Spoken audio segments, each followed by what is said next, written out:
Here we are back again. We're going to look at Unit 4. As I said during Unit 3, there's always the discussion whether Unit 3 or Unit 4 is the hardest and the most challenging.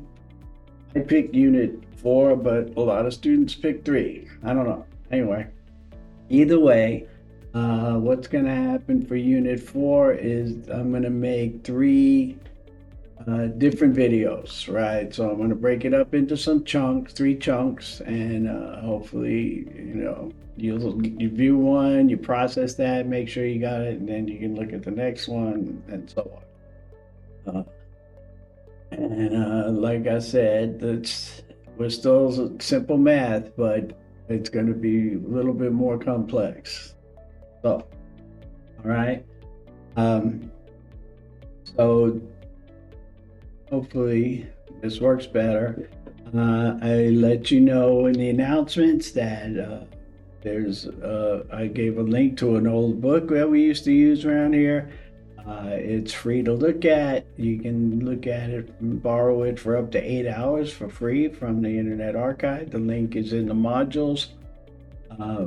I also put some PowerPoints up, and I'm going to work with the PowerPoints during this lecture presentation, so you'll get to see what I'm talking about better if you haven't looked at them already.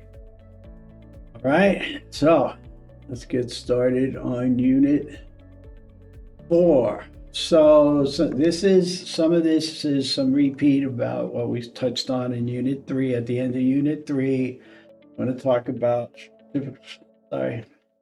statistical significance, probability, and again, the null hypothesis and how all that ties together, right? So we do all this math, and why are we doing this, right? So when we talk about statistical significance.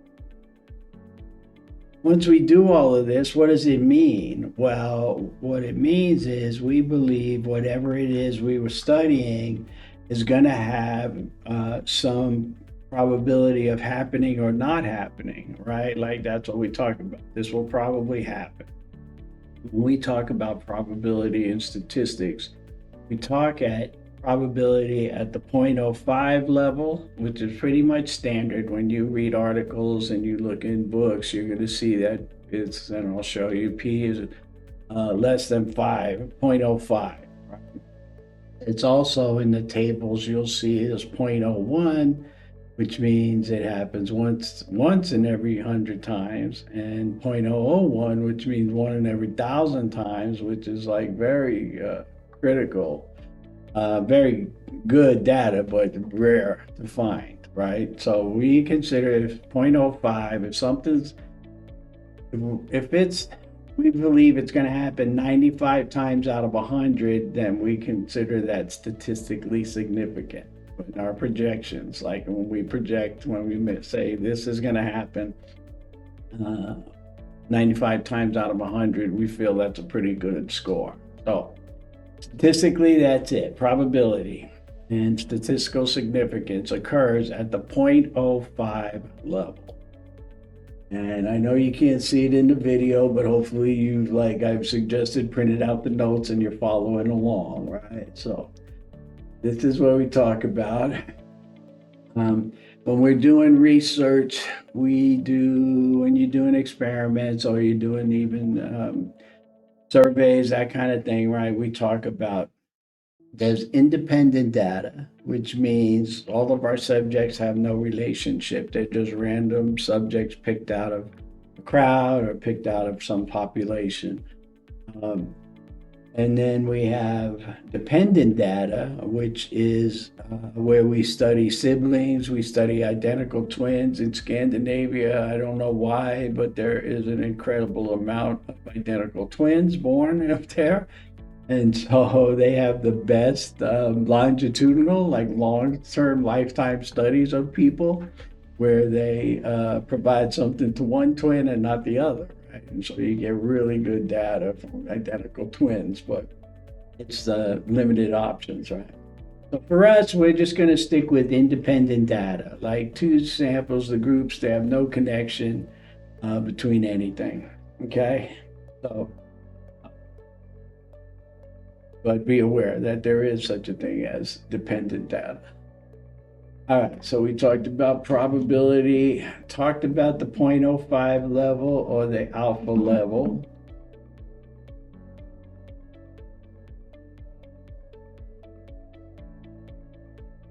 All right. No. Oh, there we go. All right. So we talked about that. We talked about the probability, and this is how you see it written in the book right here, or in the journals and all of that. P is less than 0.05. And actually, I probably should be at P is less or equal to 0.05. Right.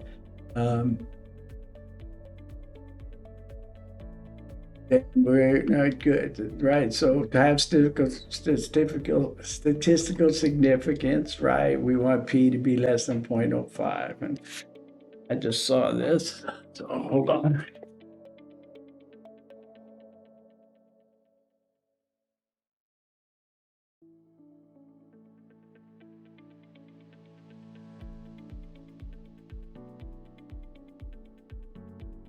Sorry, gotta make a correction. Those arrows are going the wrong way. So these are backwards, but I will fix that. Get a chance to look at it. So when you print it out, it'll be better. All right. This one is correct. P is less than 0.05. All right.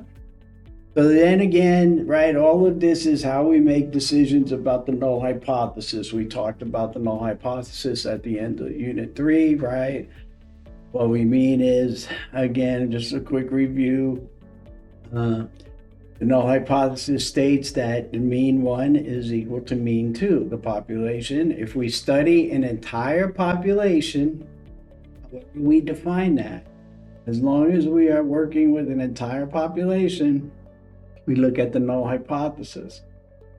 Typically, we're not, and we're working with samples, right? And so what the null hypothesis is saying too is any difference between the means in a study is due to sampling error.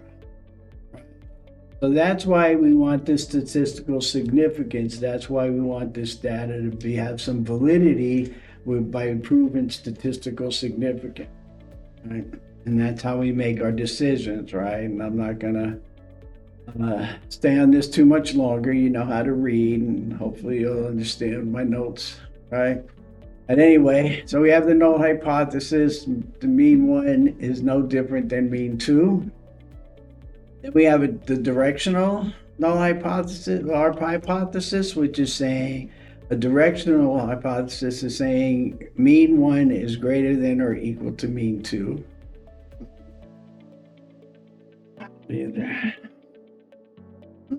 And then we have a non-directional null hypothesis where we're just saying, this is our saying that we're just saying we don't believe the means are the same. We just don't know what the difference is going to be. When we have a directional hypothesis, right? Like I said, my hypothesis is that girls have better readers than boys.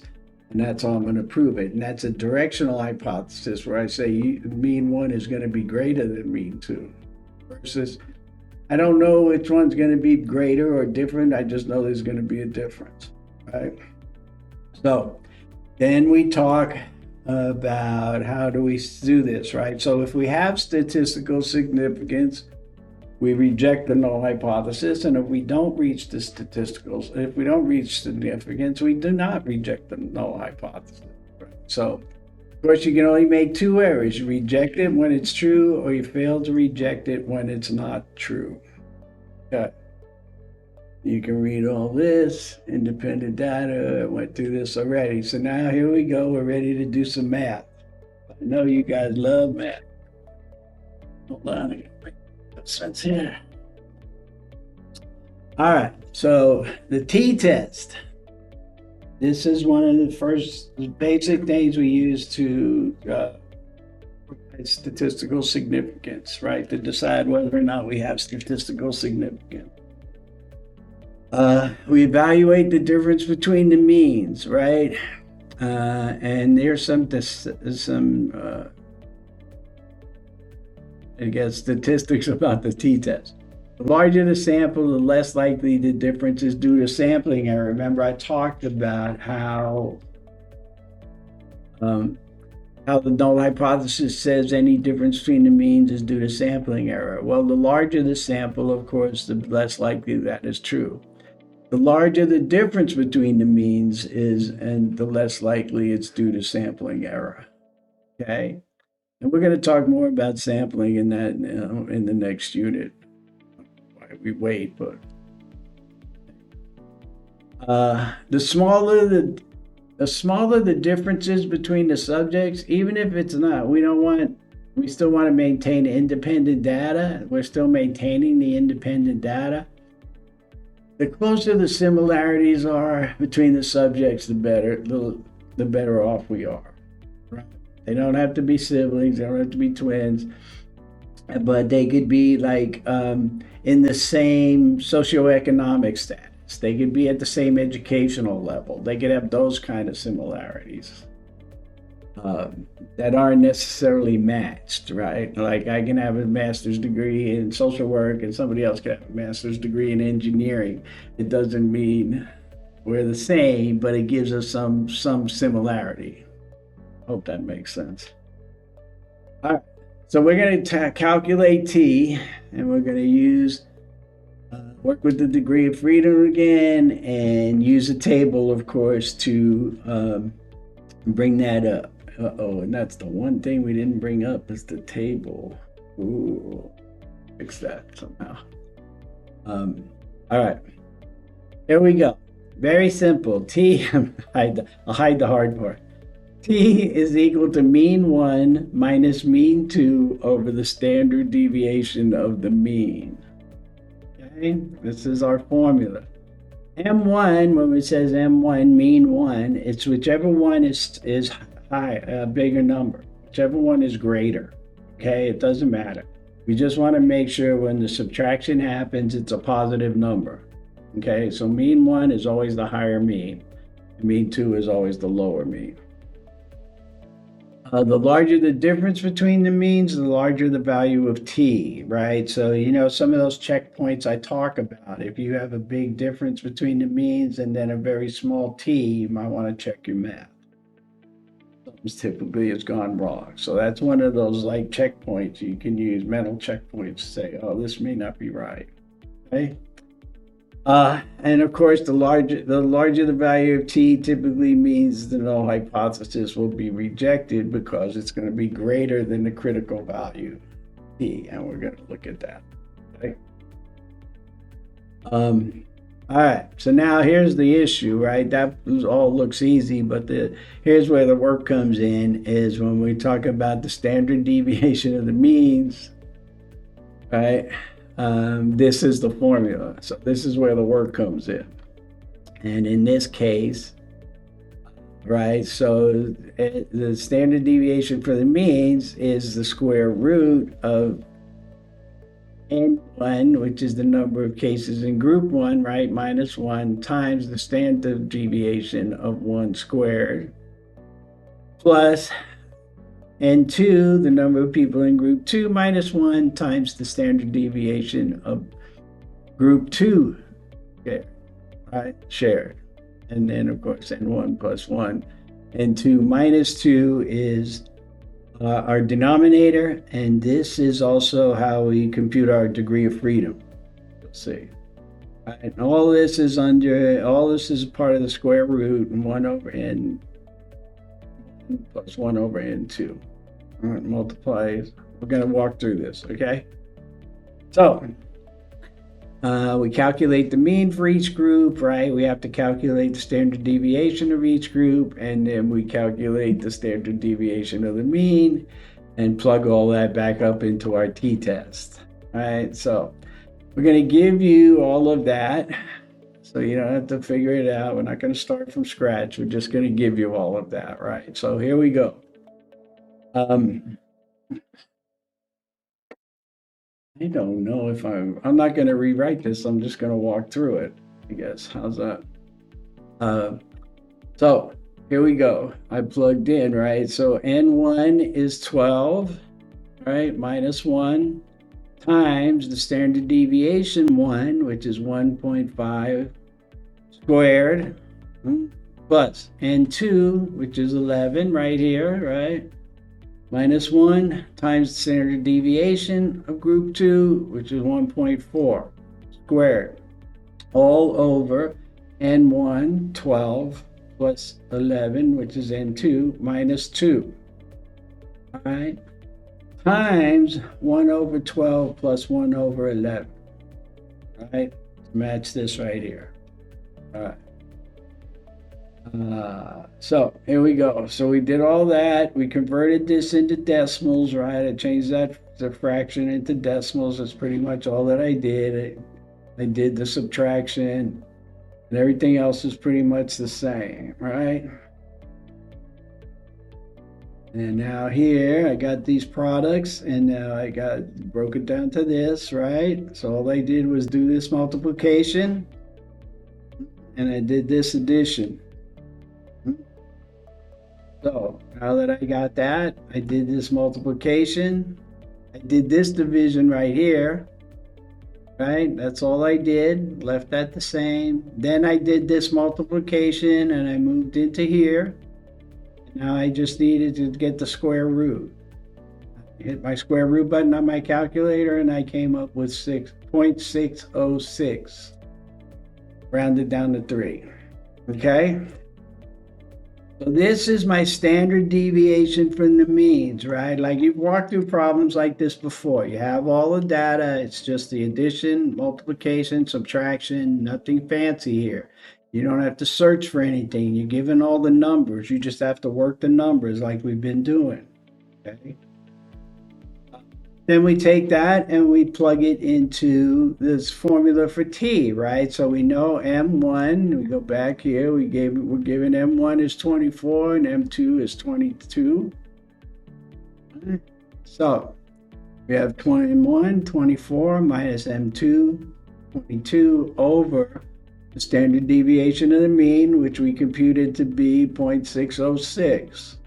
This turns out to be 2 over 0.6, which is equal to 3.30. And now this is our observed value of t. All right, sorry about that. We had to take a little break so I could get some help. I'm not the expert on all this. Okay. So we have our value of t. And now, and this is what we call the observed value. So typically, our observed value is the one we've calculated on our own. And now what we need to do is we compare our observed values with the critical values. And the critical values, we've used a table previously to this, so this is nothing new, right? Luckily, all the critical values for everything we're going to do have all been computed, right? They're the same. And so there's tables galore. And this is one, of course, for the t-test. So we want to get the critical value. To get the critical value, right, we need to know our degree of freedom. And as I said, back up here,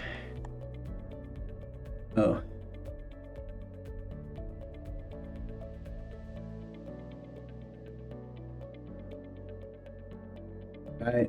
As I said way back here, right, this is actually our formula. This denominator is our formula for the degree of freedom, okay?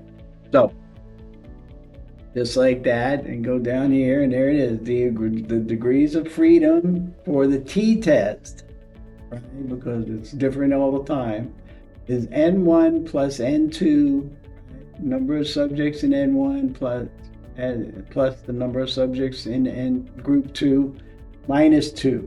So for us, it's 12 plus 11 minus 2, which is 21. All right.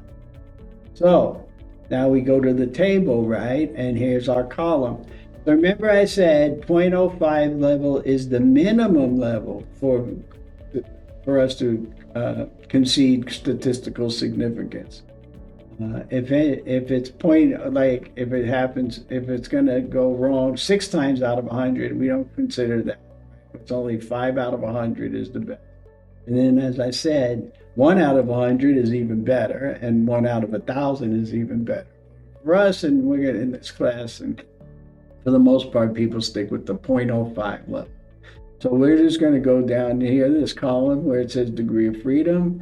We're going to find 21, and we're going to go across, and we find our critical value to be 1.721. So RT was equal to 3.30, which is greater than this critical value. So we have statistical significance at the 0.05 level. I'll show you here, just to show you, we even have statistical significance at the 0.01 level, right? Because there's the critical value of 2.5, and we're still at 3.3. So even at the 0.01 level in this case, we do. But if you come over here to the 0.001 level, the 1 in 1,000 level, we don't, right? Because 3.3 is less than 3.485. Right? But let's say we're still going to always stick here. I just wanted to point that out for you guys. Okay. So that's it. So now we know we have statistical significance and we have a decision, right? So here we go. The rules, right? We rejecting the null hypothesis because the t observed value of t, and I know you can't read this here. Hopefully you got to print it out, like I said, is greater than or equal to the critical value of t, right? So we will reject the null hypothesis. Right? I gotta fix that. That's all right. No, sorry. I know the only way to correct these is when we go away. That before you see it. So when you read the notes, unfortunately in the video they're all going to be wrong, but for in your hand when you print out the notes it'll be right. So that should read right 1.71721, 2.08. I don't know where I got that number from, but like I said all the way along, I make mistakes. I think I changed this problem in the middle. That's why I did that. That's what happens when you decide to change something in the middle. I go back and fix my notes. Sometimes if I don't like the answer we get, if it doesn't prove what I'm trying to say about statistical significance, then it doesn't help. So I wanted to make sure we had a number that reached statistical significance. All right, so here we are. And then when you guys, some of you who will go on to get master's degree and maybe even in your bachelor's, see, at some point you will have to write a paper and your presentation will look something like this. That you've reached statistical significance, and you in parentheses you would put because t equals this and the degree of freedom is this. And that gives us p less than 0.05. And you put this so somebody could actually go and look at, make sure you did it right, and look at the table, right? And then you would put in where your data was that you used to compute all that. And this is what you would see in a journal article. This is how it would look. Only, of course, there would be the numbers in here. All right, so when you guys are going on and some of you hopefully will go and get your master's degrees in those things, this is what you would look like. And that is going to be the end of this section. Okay, so that was relatively easy and painless, I hope. The next part is the really big part of the unit, and we're going to look at the what we call the ANOVA, the analysis of variance, which is a much more lengthy process. Okay, but that's like I said, very long. Pay attention to the details. Always take your time, and it's all just addition, subtraction, multiplication, and division. There's nothing else going on here, right? All right. As always, I'm available for questions. You reach out to me. If we need to Zoom and go over something, feel free to contact me, and I'm happy to do that.